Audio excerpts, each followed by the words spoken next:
L'heure est grave. Actuellement, c'est gâté au Togo. Le journaliste Ferdinand Haïté fait une grosse révélation sur les hommes politiques en prison. Actuellement, c'est gâté la famille. Regardons la vidéo.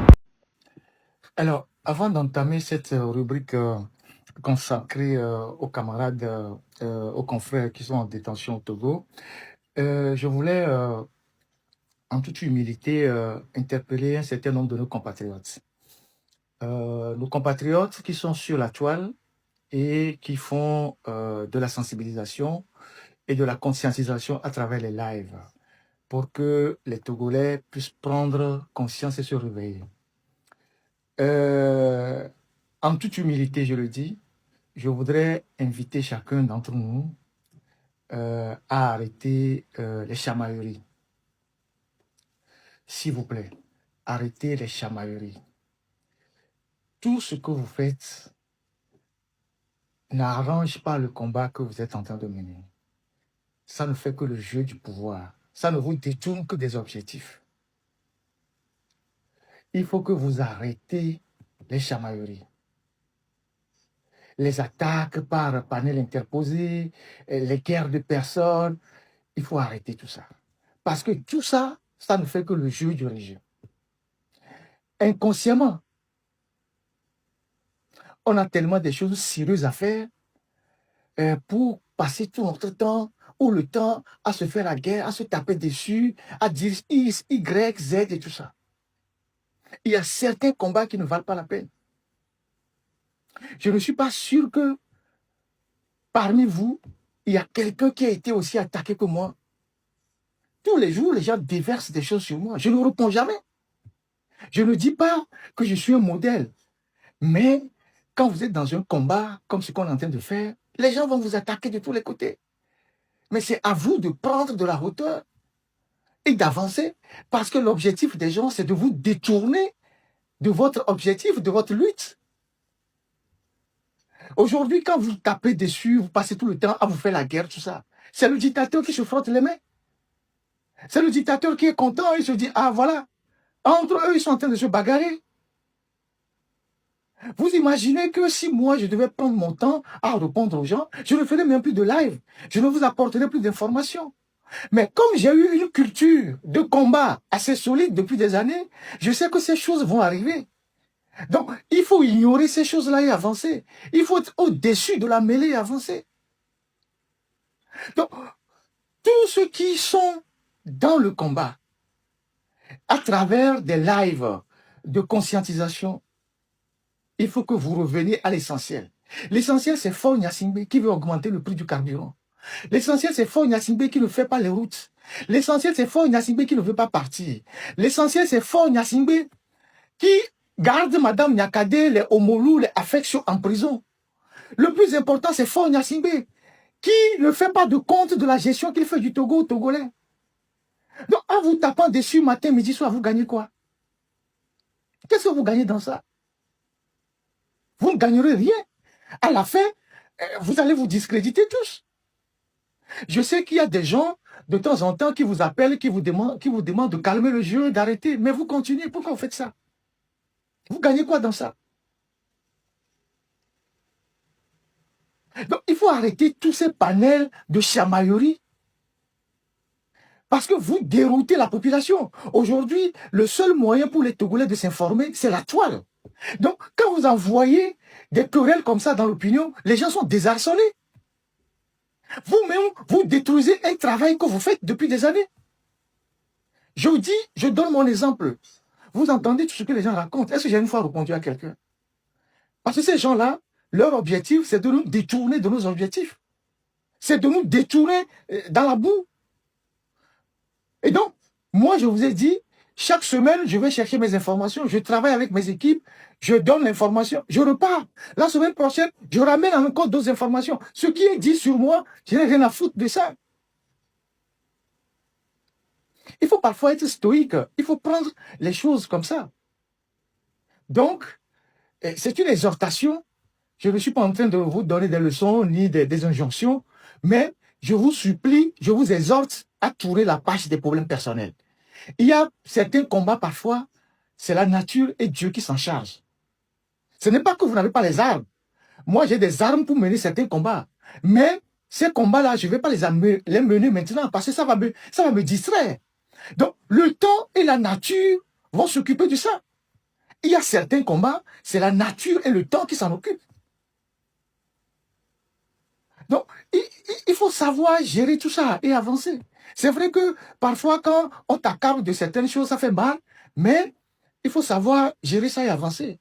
Donc, je voudrais sincèrement, autant que vous êtes, je ne vais citer le nom de personne, femmes comme hommes et tout, autant que vous êtes, vous supplier de tourner la page de cette querelle-là et de revenir à l'essentiel. Chacun choisit le sujet de dénonciation du régime qui est bon pour lui. Et on avance.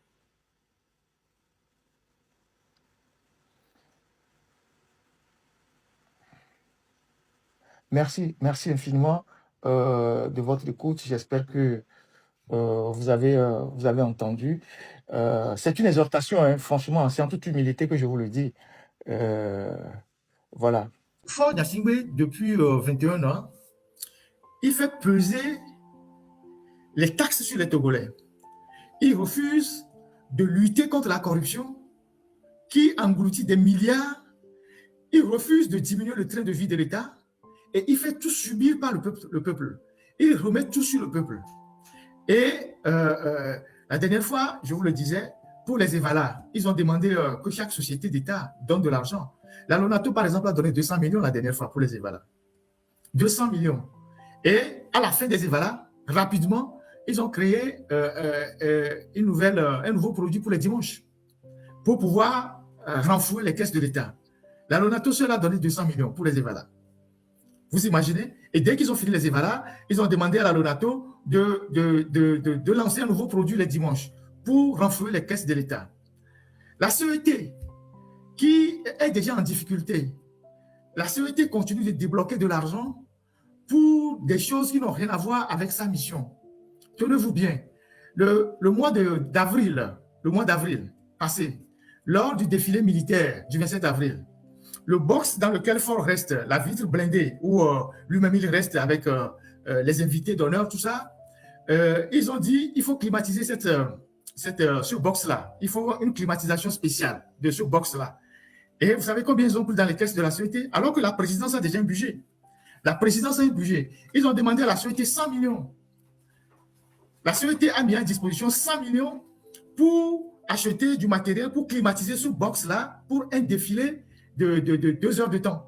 100 millions. Et c'est toujours pareil. Chaque année, c'est pareil. L'année prochaine, ils vont encore demander à la CET ou soit au port de donner 100 millions pour climatiser ce box-là. Et chaque année, c'est pareil. Et le matériel qu'on achète, dès que le défilé finit, les gens détournent le matériel. L'année suivante, pour un autre événement, ils vont aller encore dans une société d'État, ils vont prendre de l'argent. Et pendant ce temps, quand vous avez 2000 francs de facture de la CET impayée, on vient vous couper le courant. Quand vous n'avez pas 500 francs, vous avez 500 francs d'impayés, on vient vous couper le courant. Donc, je vous avais dit aussi, il y a de cela 6 ans, que la CET achetait du champagne pour la présidence jusqu'à 150 millions. Alors que la présidence a déjà son budget pour l'intendance de la présidence. 150 millions, 100 millions pour le champagne Runa. C'était le champagne Runa pour la présidence. Donc, c'est comme ça que, je ne sais pas comment dire ça, il dilapide l'argent du pays et les caisses de l'État se retrouvent totalement vides et on rejaillit ça sur la pauvre population. Payer les taxes, les impôts, augmenter ceci, tout ça. Et pendant ce temps, le pays se trouve dans les mains de Ford Gnassingbé lui-même, de certains de ces femmes qui l'accompagnent. Et aujourd'hui, autour de lui, il y a, comme on peut dire, un foyer de 3 piliers. C'est 3 femmes qui tiennent le pays avec lui et ses militaires.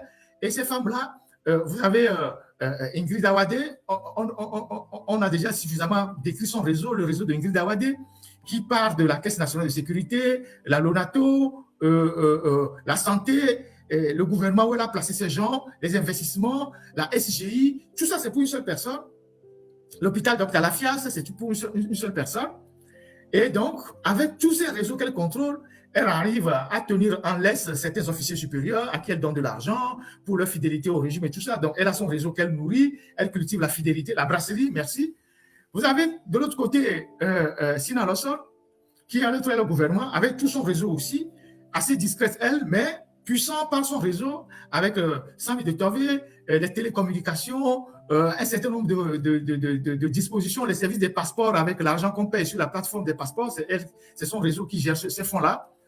Et vous avez tout ça, très discrète, mais qui a son réseau. Et vous avez la dernière, celle que tout le monde aujourd'hui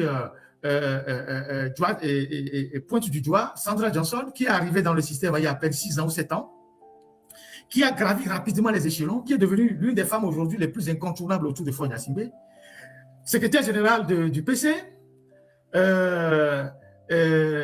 gouverneur du Togo auprès de la Banque mondiale, alors qu'il y a le ministre des Finances, c'est lui qui devait s'en charger, ministre de la planification, on ne le dit pas assez, ministre de la fonction publique. Et donc, c'est elle qui contrôle tout ça. Comme s'il n'y avait plus personne dans le pays, comme si elle était un génie, comme si elle était dotée d'une expertise Deus ex machina. Et donc, c'est elle seule qui contrôle tout ça. Et elle bloque les projets comme elle veut. J'ai des gens qui m'ont interpellé par rapport à la fonction publique où ils ont des avancements qui attendent. Elle bloque les avancements. Il y a plusieurs projets qu'elle bloque. Et les gens même se posent la question, où est-ce dans quelle bouteille elle a mis leur patron? Vous comprenez ce que je veux dire? Les gens se demandent, mais dans quelle bouteille celle-là, elle a mis leur gars? Parce qu'elle est devenue la personne la plus incontournable. Même s'il y a un dossier qui arrive chez le fameux PC, sans passer par elle, le fameux PC te retourne vers elle. Et donc, aujourd'hui, le pays est bloqué par ces gens-là. C'est ces femmes que je suis en train de citer. Il y en a d'autres, hein. Mais les trois là, elles sont aujourd'hui les piliers, chacun dans son couloir du système. Et l'autre, elle a créé un système tout autour du monsieur. Tous les projets. Comment est-ce qu'une ministre, secrétaire générale à la présidence, va être gouverneur auprès de la Banque mondiale, alors qu'il y a le ministre des Finances? Alors que c'est le rôle du ministre des Finances. Et donc, tous les projets foireux que la Banque mondiale apporte au Togo, qui se terminent par des détournements, tout ça, c'est elle qui coordonne tout ça. Et l'autre, c'est quoi ses compétences? On vous dit qu'elle a eu un doctorat en ligne. Ça veut dire quoi?